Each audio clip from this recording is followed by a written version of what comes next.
So, in trying to get as much money as humanly possible, especially during the pandemic, they were in a rush to pull this up. And Ty, to your point, they didn't have any content. So they were scrambling to put anything on the platform in order to get people to join up and subscribe and keep the platform alive. What happened with that? You get shit stories. You don't have substance.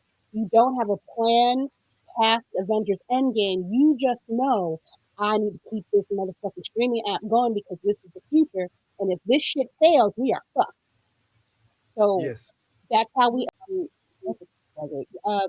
luckiest first strike was Vision. What is it? Vision? Not Vision Quest. Lord Jesus. WandaVision.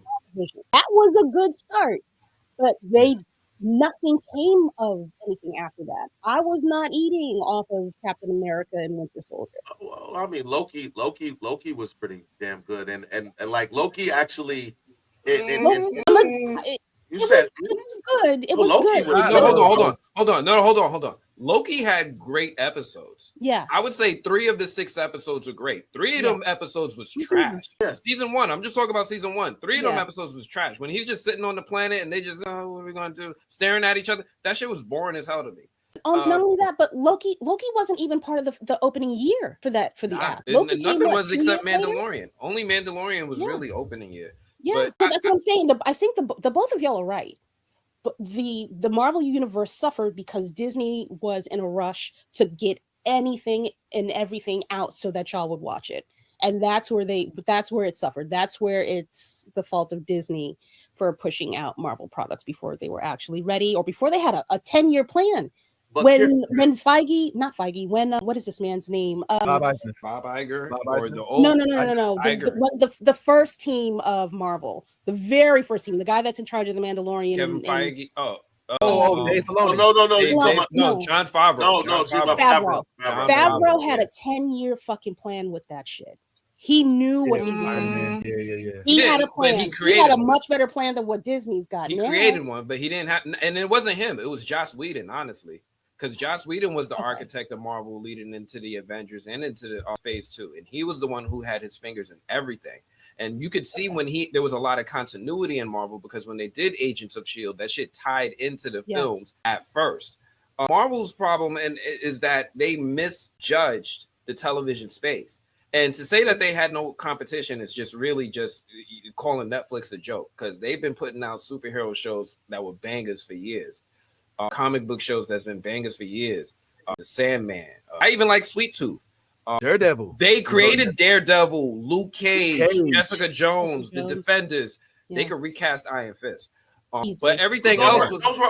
Those weren't all MC. Okay, so but hold on, no.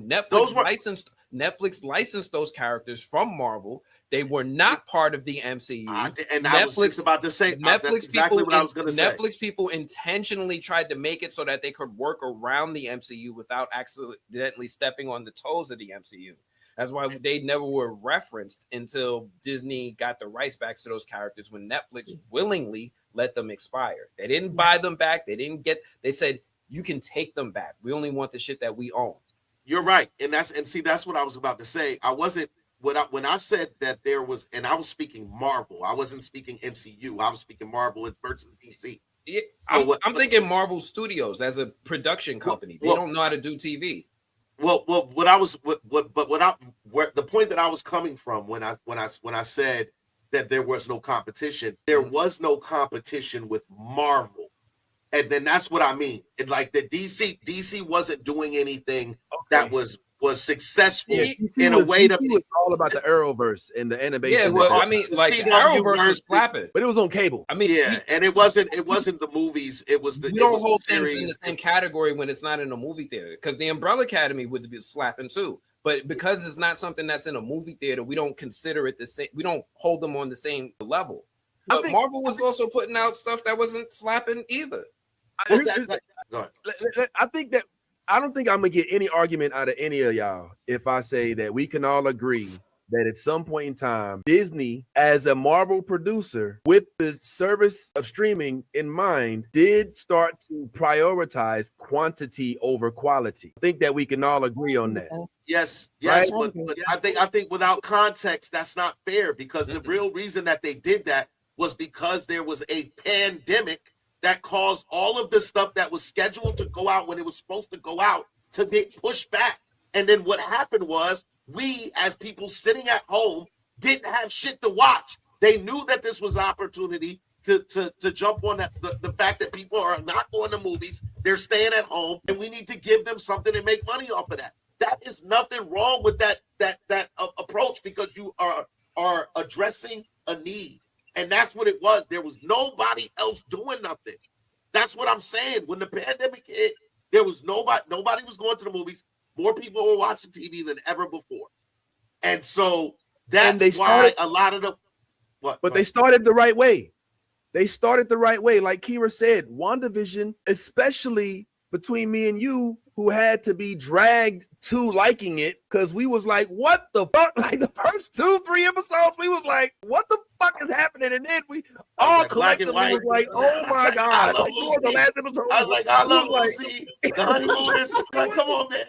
I was like, I love my nostalgic moments, but come on, this is too much. 2 episodes of black and white. We was like, nah, man, come on, man. Where's the Technicolor? You know what I'm saying? Tighten up. But it started, that was good quality content that it started off with. It started off with a bang, in my opinion. All right. Yeah. But then when you get to the echoes, and even, I mean, is anybody here going to stand on trial and defend Clint Barton and his version of Hawkeye? I mean, I love the fact that my boy Carlos was in it. If that show didn't happen, we still could have met Kate Bishop. We didn't need the 6 episodes to meet Kate Bishop. It was cool. But does it move the force? And then I actually, frankly, like Moon Knight. I liked it. I do like it. But we're not going to see it anymore.